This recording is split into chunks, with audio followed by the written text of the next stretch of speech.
ఇప్పుడు మనం fourth one చూద్దాం. ఫోర్త్ వన్ ఏమి ఇచ్చిండు, find the roots of the equation x² - 7x + 12 = 0.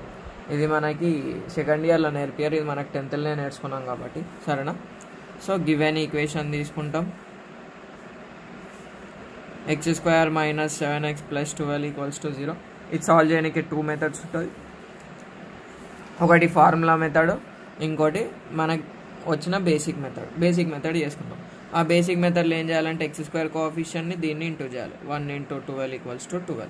దీనికి ఫ్యాక్టర్స్ రాయాలి. 1 12 2 6 3 4 4 3 6 2 ఇట్లా అయిపోయింది.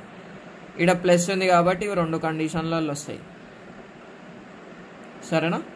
సో మధ్యలో నంబర్ మీద ఈ సింబల్ డిపెండ్ అవుతాయి. సో అన్నిటికీ మైనస్ పెట్టాలి. ఎందుకు బై మైనస్ పెట్టినా అంటే మైనస్ ఇంటూ మైనస్ ప్లస్ కదా. సో ఇది పెట్టేసినాక ఏం చేయాలి, -1 -12 -13 -2 -6 -8 -3 -4 -7.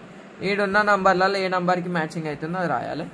తర్వాత ఏం చేస్తాం బై అంటే x² - 3x - 4x + 12 = 0. మన ఈక్వేషన్కి ఏం చేంజ్ కాలేదు చూడు. 7xని ఎట్లా రాసినాం, -3x - 4xని రాసినాం, -7xని. ఫస్ట్ రెండిట్లకైనా ఒకటి కామన్ చేయాలి, సెకండ్ రెండిట్లకైనా ఒకటి కామన్ చేయాలి. x = x - 3 -4 = x - 3.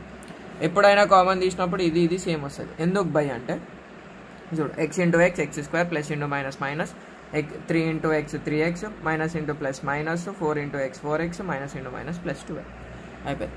ఇది కామన్ తీసినాక ఈ రెండిట్లకే నీట్ ఒకటి కామన్ తీయాలి.